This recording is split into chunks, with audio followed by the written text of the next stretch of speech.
Yeah, indeed. Now, the topic I really got you on to talk about was energy, with the latest news about where prices are heading come July. Here's Chris Bowen today. Now, there's a long, long way to go, but this is encouraging news.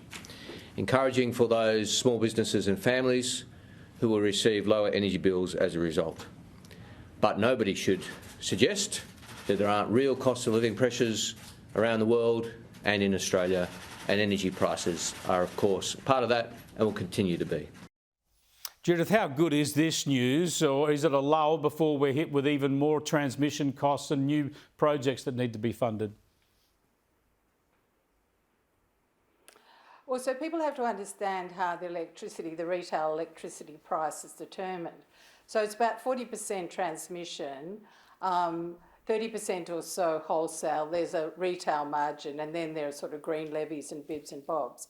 So the wholesale price has been depressed. The wholesale price is basically zero during the day, and then it scoots up at night because, funnily enough, the sun sets and sometimes the wind doesn't blow.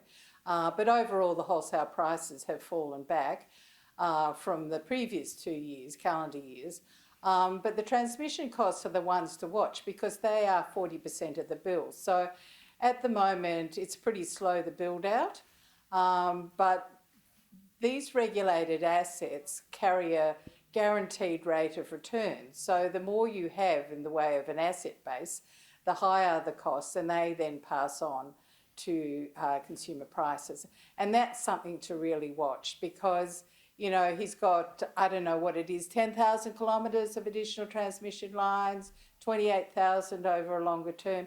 They will ultimately feed into high electricity prices. So I think he's probably smoking something if he really thinks that retail electricity prices are coming down. And let me just put this point, and you know this, Chris.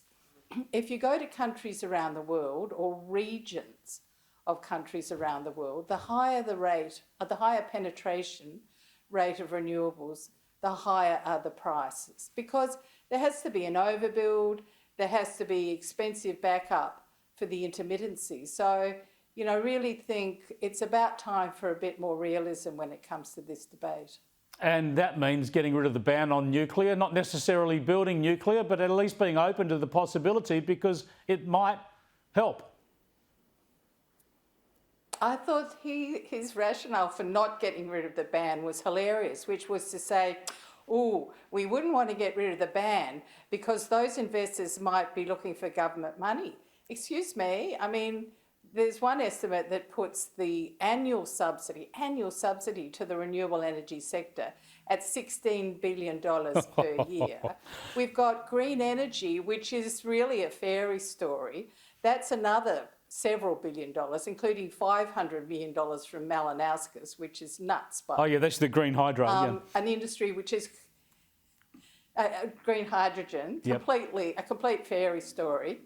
And he's saying, oh no, we can't lift the ban on renewable because there's government money required. Look, I say lift the ban and just see how it goes. You see, 4 or 5 years ago, I wouldn't have been so positive about nuclear, but he's just not getting with the program. This is shifting around the world dramatically. And I thought we used to, you know, pray at the altar of the COP conference every year. Yeah.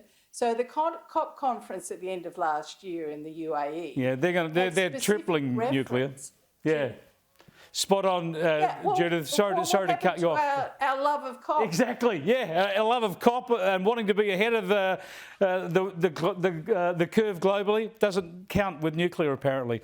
Thanks very much, Judith Sloan, there, economics editor of the Australian. You can read her in the Australian.